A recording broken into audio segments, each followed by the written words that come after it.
What's up everybody, Soul here with another sort of Convallaria video, and today we're going to be taking a look at difficulty 7 in Tower of Adversity. This was a lot of fun, definitely a challenging battle, especially on the upper level. The lower level, I can see where it's challenging. I actually kind of breezed through it, but the upper level is a little bit different of monster overall. And so I'm going to go over it real quick.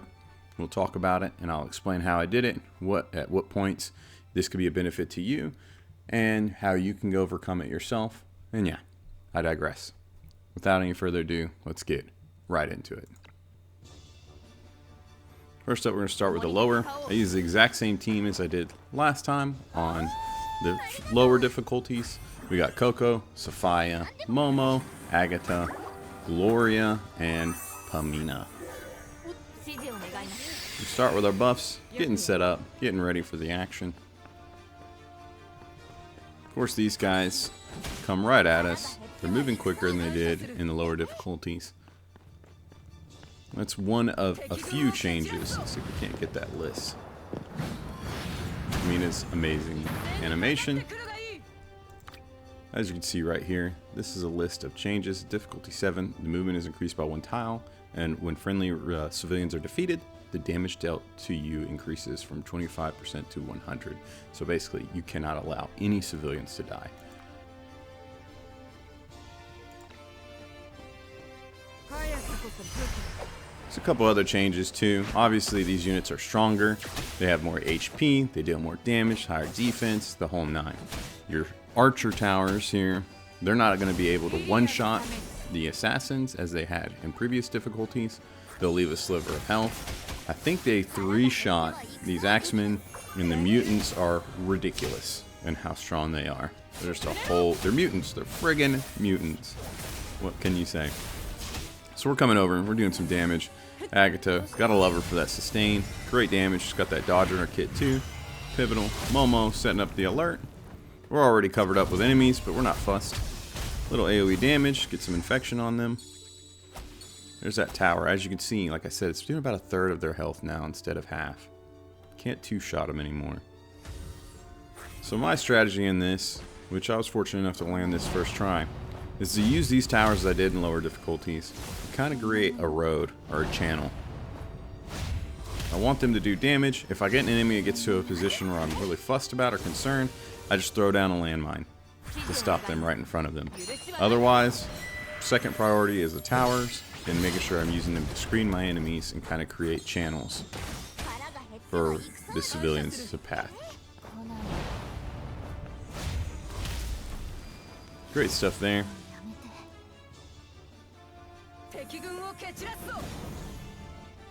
The mechanics of the fight are exact same as before in the lower difficulties, so if you're not sure of the mechanics and you're interested in more information, make sure you go check out my other video as I explain that in a little more detail. Right now I'm just kind of giving you a showcase of what I've done.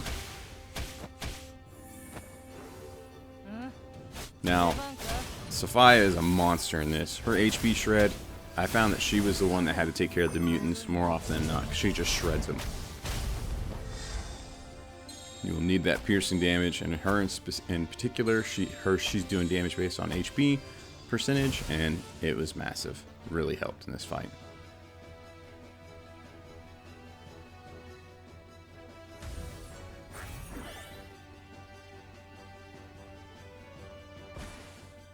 Putting those towers down. As you can see, I put one landmine down because I'm worried about the civilians being targeted by that axeman. Momo doing some great work there. Once again, I didn't use any of the buffs from the leader. I don't like the buffs at all. I like the traps. I like the items. I don't like any of the buffs. Let me know down in the comments if you agree or disagree. I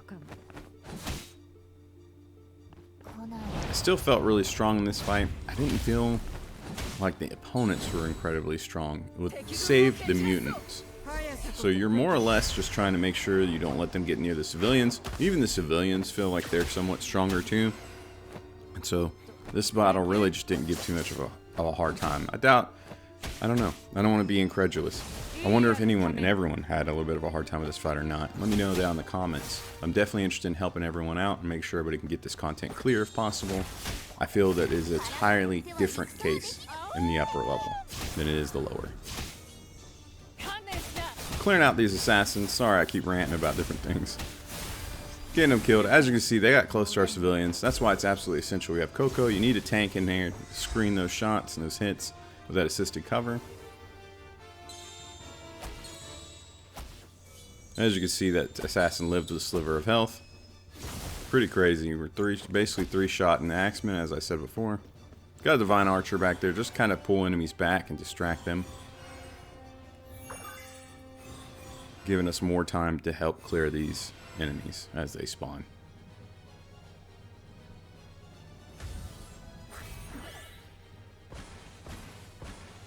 More towers, more traps. We put a health pylon down too, just to give us a little HP. Really didn't think it was too necessary, if I'm being honest. Gloria is just a monster. Good stuff from Momo.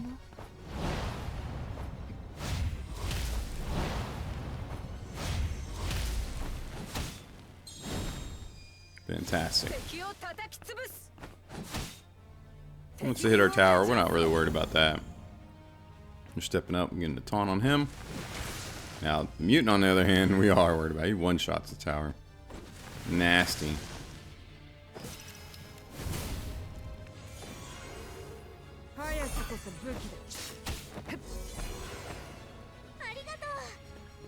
Here they come. Thank you, Coco.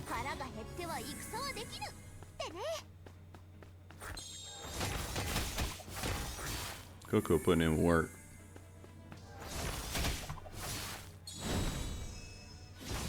Beautiful. As you can see, Agatha goes in on that mutant and really just doesn't do a ton of damage. It's Sophia that shreds them. How do you deal with the mutants in your run? Let me know down in the comments down below. For me, I had to specifically use Sophia on them. As you can see, we spawned a ton of assassins here.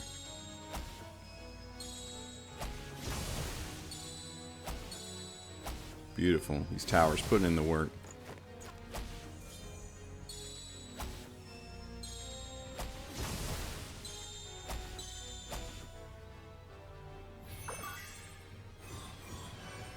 Good stuff there. Getting them across the line. These old men, it feels like they kind of get lost, but I don't know.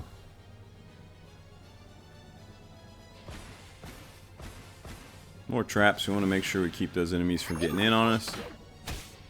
That's what I'm saying. Those landmines, I throw them down. I'm going to go ahead and pause it here. Throw those landmines down in front of my opponents to help screen them and keep them from getting in here. It does stop them from acting once they trigger it, and it does nice AoE damage. It's pretty sweet. These are great traps. And as you can see, I've made a wall with these towers. I use those as well to help screen and control those enemies. I feel like you have more concern from the north or the right with those assassins rushing in. They have a ton of movement. Something that definitely feels like it was buffed. But I'll show you here. It's not my turn. Gotta be my turn before I can act or show you.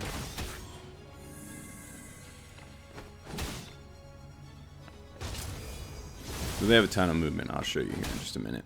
I think it ends up being like 15 tiles.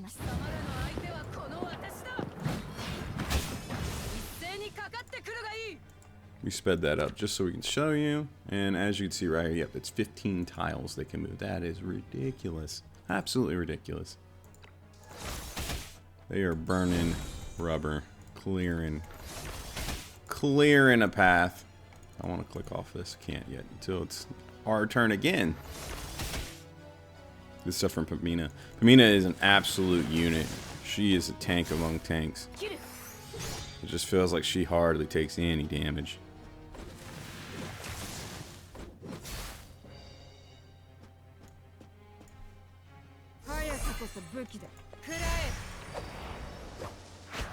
We get our agent in here. We primarily want to debuff the mutant and get the mark on him with the hangman. That way we can shred and do some nice damage, as you see right here.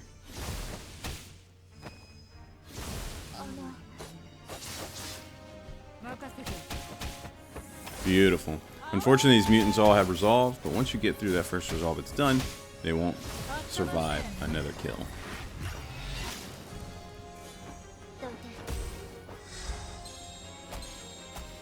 Beautiful stuff there from these towers.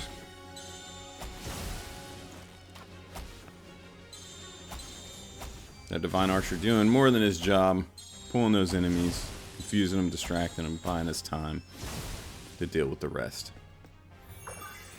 This old man's lost right there. That's what I was talking about earlier. This dude, he doesn't know where he's going. What? Huh?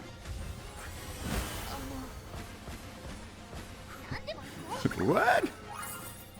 Iron Punch, dude.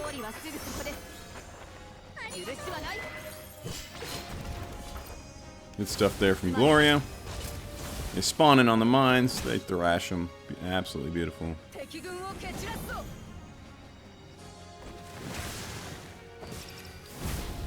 So much damage from those mutants. They're scary. Great stuff there from Sophia. She's the MVP of this map, in my opinion. Momo definitely comes in close second. I don't know. Pamina's great too. As you can see, they don't care. We had to hit those mutants multiple times just to get the resolve, and they only had a sliver of health left anyways. That's crazy.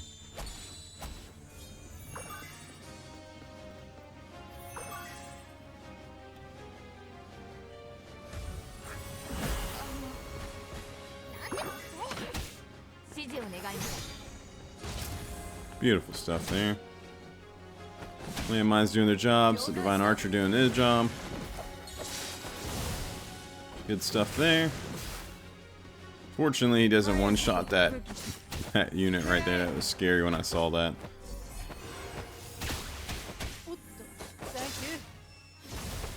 Fighting through the resolve.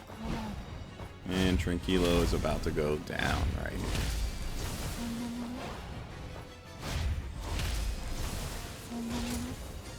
Good stuff. Next up here is difficulty 7. Upper zone. Now this one was different. This bad boy right here. This one ate at me for a little bit. And I have to give a huge shout out to Spiriu, I believe is the content creator's name. I'll put the link down in the description below. But they made a fantastic video showing how to beat this fight with low cost units for free to play players. And with units that aren't overpowered, sorry. And so I'm going to make sure to include that link down below. Make sure you check them out. Give them your support. Really, really good stuff there. And really, really useful. This person took the time to really study the mechanics of the fight and figure out how to overcome it by strictly utilizing the mechanics to their advantage and not overpowering it. With that said, overpowering this fight was something that isn't easy to do. You're not going to just come in here unless you're a whale among whales and just roll this over without thinking twice about it. It's going to require some strategy and some paying attention. And so as you can see at difficulty 7, they do make Mudthorn Vine target one additional target. Bound by Sludge reduces your movement from 5 to 99, so you're just not walking out of it, period, anymore. Mudthorn Vine's direct damage is increased from 75 to 150, so it's doubled. And when Filth Spore's subsequent attacks hit multiple targets, damage increases from 50 to 100. So that's actually a reduction from 200. It would reduce it down to 50. Now it's only reducing it down to 100. So it's still pretty powerful, and it's something to be wary of. I've seen it in other guides, especially the Chinese side of things. It says don't bring units in here unless they have 7,000 HP. That's not easy to achieve. As you can see, most of my characters do not have 7,000 HP. And so that was their suggestion. And it honestly feels like that's kind of what you should be doing. However, once you learn the mechanics of the fight, there's a way to control who gets hit by what and when, just as it is in all boss fights. And once you have that under thumb, you're able to totally circumvent all of that and focus on who's taking the damage and when. And as you can see, I brought 2 magic tanks, and it's really going to change the game for you. And I'll explain that a bit as we're going through this. So as you can see, we brought Tear. We brought Suppression because he is the GOAT of magic tanks. We brought Layla because she's up there with her magic tanking ability as well. We brought SP Sophia because we like that she can trigger those basic attacks from SP Rawia and others. And her healing ability is just phenomenal. We got SP Rawia because of her ability to just absolutely slaughter AoE, using AoE, slaughter multiple groups of enemies. And then we brought our recruited assassin because we are going to absolutely take advantage of the mechanic of the fight, where we're going to trigger a ton of blossoms and Ragnarok them out of the way. So we're just getting some early damage in, hitting it, so we're not just standing around doing nothing. Biding our time, utilizing the time given to us. So as you can see here, he just hit us with that Mud Thorn Vine, and so that is round 2. In round 1, he's going to hit you with a basic attack. Round 2, it's going to be that Mud Thorn Vine. He's going to target, as it says in the description. Oops, not my turn, so it won't let me show it. There, now it's my turn. As you can see, it says right here that it targets the closest enemies. And so, just to kind of explain what close means in this grid-based system, close means closest to the center.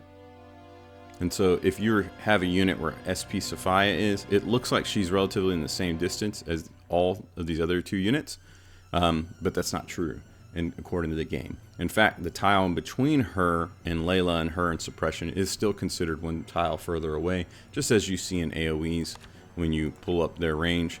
The immediate squares are the closest, and then the corner squares are considered one tile away. And so it's the same here. So anytime you want to make sure your magic tanks are taking that hit from that Mudthorn Vine, you want to make sure that they are in fact the most center and then nearest to it in order to be the target of those Mudthorn Vines. Once hit by those Mudthorn Vines, they're going to be in that swampy terrain where they're not going to be able to walk out, period. Now on Layla, we have brought her ability here, Battlefield Traversal, where she's going to absolutely clear that. And then in our tactics, we have brought Teleport. So there's going to be instances where we teleport Suppression, or we teleport Layla near Suppression to clear the terrain, you name it.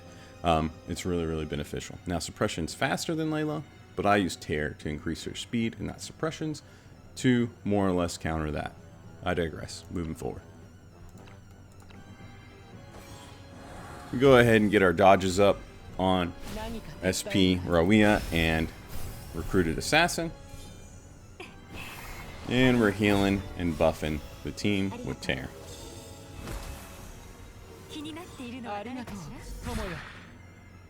Alright, so we teleport Suppression out of the swamp. We buff Layla. She's already cleared her own terrain. And then here comes the next attack right here. And that is that Filth Spore.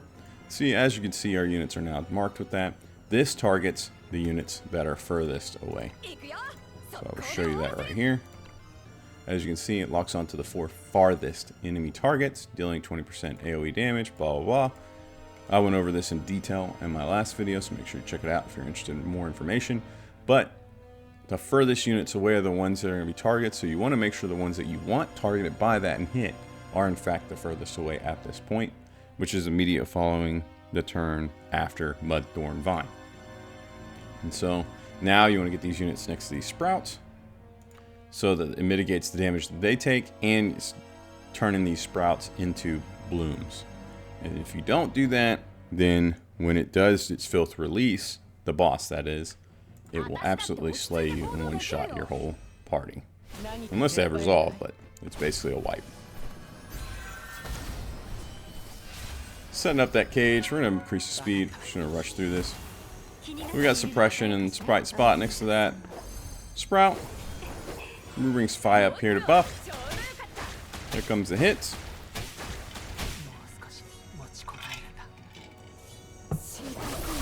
Now we're going to start waylaying, doing some AoE damage.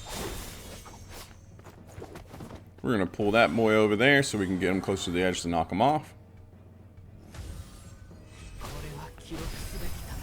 We step over. What we're going to do here in this round is we're actually going to walk away from this group right here for the most part. We're going to try to get as far away from them as we can. That way they kind of just sit. If they sit and stew, then they won't take a turn where they hit. The second round that these sprouts are up, these silver blooms, they're going to immediately come over and inflict your person with a poison. That's going to trigger a bunch more spawning. And so the first round, you want them to kind of be left to their own devices as best as possible. That way they're not doing any damage to you and they're not moving around the map. And then when it's the second round or any round after that, when you're able to get to them, You want to stick someone over there with that blink or that dodge, so that way they're soaking up all those poisons, if you will, spores. We'll look at the actual name in a minute. And then when they spawn, it's going to do a massive amount of damage, but you can blink it to totally mitigate the damage, and then it'll spawn a bunch of them. We go ahead and Ragnarok, just get rid of them. I have to stress that too. The blue blossoms, or blooms, sorry, get rid of them. They put a dot on your people that does damage based on the boss's magic attack, a percentage of it, and it's nasty. A percentage of theirs, regardless, it's a nasty dot. You don't want it on you. So get it off as soon as possible. Get them gone as soon as possible. Not get it off because it's not dispellable. Get them gone as soon as possible. And come over. Trying to get these auto attacks going. We kind of miffed that one. Regardless, we clear those out. SP Rolia, she's amazing. Just taking suppression away from the fight. We bring Recruited Assassin over. We want these things to target him. We don't mind if it hits Layla though, because she's got such high magic damage. She's just killing them. So as you can see, within that round, because this is the first round they're up, they're just doing auto attacks. They're just hitting, doing attacks. This is the point in which now they're going to attach to somebody. As you can see with that assisted attack, SP Rolia does get the hit off. We go ahead and kill that one because we want it out of the way. Now, that's another thing to take a note of right there too. Hitting the two nearest to the most center, so they get targeted as referred to as the nearest. They are now attaching themselves to Recruited Assassin. We teleport Layla over here because we want her to break ground right there, or remove that territory, that tile effect. And then as you see with these bronze blooms, they're going to strike an AoE. And each round, after that AoE is casted, because it takes a round to charge, and then there's a round that casts, each time it starts to cast, it goes 2 tiles further out, as it reads here in the description. Anytime you're confused or you're curious about these fights, make sure you read. Just read. It's got everything all laid out in front of you. But regardless, when it is casting, if you knock it back, it interrupts the cast. And so it will not finish that cast. It is Dunskies. And so that's why SP Sophia is really good on here with SP Rolia, or anybody with an auto attack that can knock back like Rolia. She's going to trigger that, and then boom. Just a simple auto attack, simple attack, and they're knocked back. It interrupts their cast. Now Layla has been positioned here, as you saw. I increased her speed. Then I teleported her here behind, so that she's going to be able to move over a little bit, be positioned to get over that next sprout. And we've also removed the swamp terrain. Using SP Sophia's auto attack, we forced SP Rolia's auto attack, knocking that guy off. Furthest units get targeted with the Fill Spore, and we're putting them in position for the next round. So, as you can see, we have spawned the flowers, which I missed the titling of that spawn. Sorry about that. But regardless, they have spawned. This is the mechanic of the fight that Spiryu showcases that I would urge everyone to take advantage of if you struggle with this fight, because everybody has access to Recruited Assassin. Come in here, let that round go by where they don't take any actions, and then go after them with your dodge, your blink units, and let them soak up that debuff so that they spawn a bunch of these. And then when you spawn a bunch of them, Ragnarok them.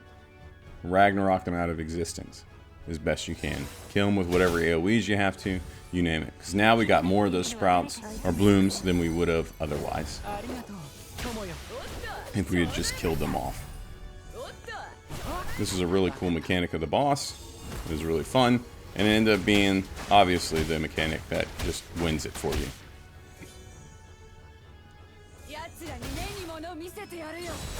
Best way to deal with those is just get them off the edge. Blue flowers need to die and die fast, in my opinion. Now we are too close to them right there. We do pull one, but most of them just go through their turns and don't take any action. As you can see, whole lot of action not being taken because we just simply stepped out of their range. Really, really important stuff there. Then we're going to heal up our Recruited Assassin to get him ready to go back in there and do his job. And increase our speed and get some energy back. We want SP Rolia to come in here and just waylay. And that's what she does. She's got the full 30 stacks of her stamina. And so she's doing great damage. And then we just come over here and auto this guy off. Get rid of him. That's the easiest way to deal with those blooms. We pull that one towards us. We're able to auto that one away. Now we just use Ragnarok, so it's going to be a few turns before we're able to do it again. So we want to make sure we're killing these as best as possible and not allowing for them to overwhelm us. So the best way to do that is to simply walk out of their range and kill them as best as you can while not taking them all on at once. If your units are spread out carelessly throughout the map, you're going to quickly get overwhelmed, because these flowers basically can teleport wherever to anyone as long as they're within range and then target freely, as you can see there. They teleported to SP Roia, targeted someone else. Now we want these guys on our recruited assassin. We don't mind, but only 2 of them were able to do it.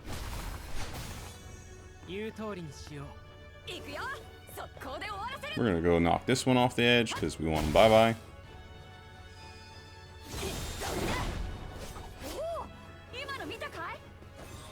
And we set up for hopefully him to soak up a ton of those. And we're setting these guys up for that Mudthorn Vine, because it should be the next round where it's spawning. Set up that alert because we got that blue flower next to us. SP Sophia is going to get a little damage in on that. However, her primary role in this fight is to heal, then buff. Here comes that Mudthorn Vine. We eat it up because that's their specialty, dealing with magical damage.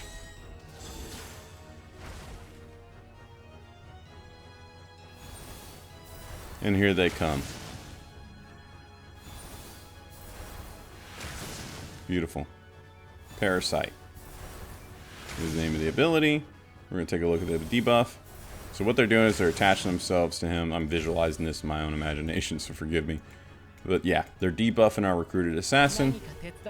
And you'll see right here as it reads, Filth Parasite. It says, as I said, it's a debuff. And then it cannot be dispelled. And at the end of his turn, he will spawn blooms off of each buff. I think it's 5 per buff. Maybe it's 4. I'm not sure. Let's take a look at it. Anyways, Terra's going over. He buffs suppression, get a little bit of a heal on him. These blue flowers are a problem. They really need to go. Those dots will absolutely kill you and ruin you if you ignore them. So make sure you get rid of them as best as possible. So we set up her alert. She clears the tiles, so we are safe and clear. We're going to go ahead and use SP Sophia's attack to get some damage in on that blue bloom, because we want it gone. Every little bit helps. We move suppression over to the flower because we know we're about to catch that filth spore. And there it is, right on cue. Setting up filth spore. Now here we use the tactic March Command, I believe is what it is, where we get that extra movement. We walk down here with SP Roia and set up her blink, getting ready for that AoE damage. Of course, that fleeted footwork, as it's called. Fancy footwork, sorry. It takes 50% off of that AoE damage she's about to take. And then, of course, we got to dodge up. Now, when his turn ends, we step over here next to Flower, so he's in good position. They spawn, they attack. They spawn, they attack. And he's just dodging them. And then when they pop, they spawn more. Quickly, we have a ton of flowers on our hand. As you can see, that's their teleport. Temporarily leaves the battle, this Filth Parasite, and inflicts Filth Parasite on the target for 1 turn. When the Filth Parasite ends, it deals piercing damage equal to 100% HP on the target and summons 4 silver blooms. But you can dodge it, so you don't have to fear that. Shout out to Spiryu. Anyways. Ton of actions not being taken because they can't really move or do anything. It's just landlocked. What enemy is in range is landlocked, I guess. I don't know. These silver flowers are still up. A little bit of a problem. We want to get rid of them.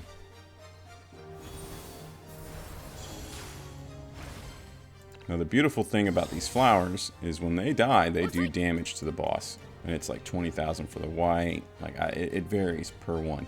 But regardless, the more you have up as an option to kill, the more damage you're doing to the boss for killing them. And further on into the fight, with SP Rowea, that is, when she gets that max 30 stacks of stamina, she's doing tons of damage. I'll show you in a second here.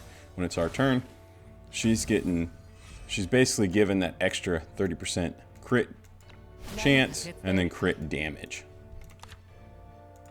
As you can see right here, 1%, 1 stack equals 1% crit rate, and then of course at 30 stacks you get damage and crit damage are further increased by 10%. So it's really, really good. Getting really good damage off of her. She's going to just be able to slaughter them, as you're going to see in a second. Now, if you don't have access to SP Rowea, you don't have to use her. As I said, I'm going to shout out Spirio one last time. He's got a great video for free-to-play units, and he's got a great showcase of that and how you can beat this fight without being overly powered. We Ragnarok the Snikes out of these guys and do a ton of damage to that boss. That HP bar just disappeared. Now we come over, we're going to buff, get ready for a little bit of damage to be coming our way, but also we're going to start shredding them and doing some damage.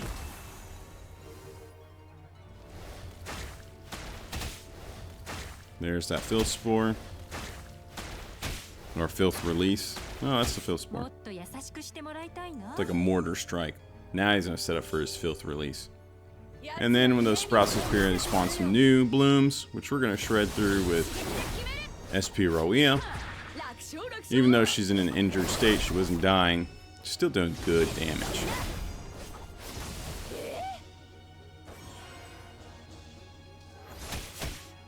Just killing any and all that we can. Just get the last little bit of hits on the boss in that we can. See, he's close.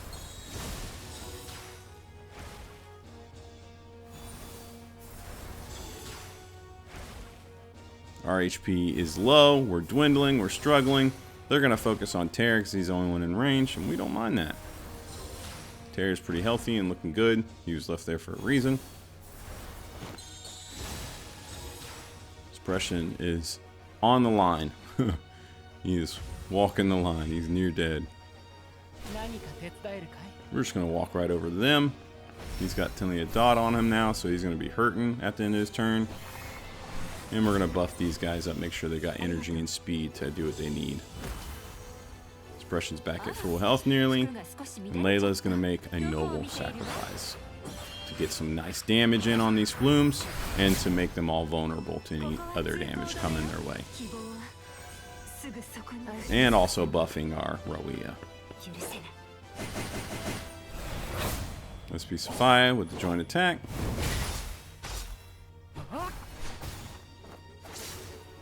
That flower out of here. And SP Rowea with the big damage. And that's the fight.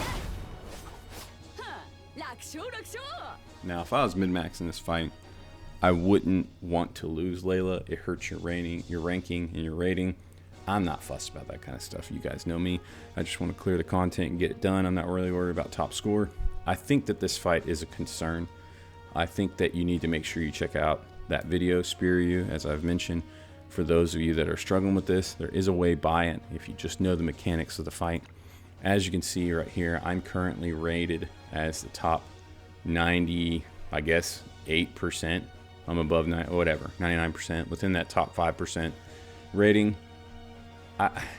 That's to me a concerning stat.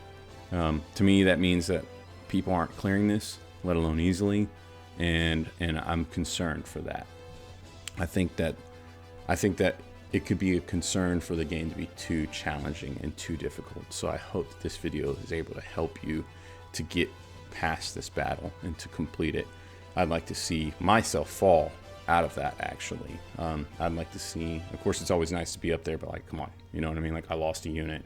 I wasn't mid-max, and I'm not like freaking out about my score. I don't care.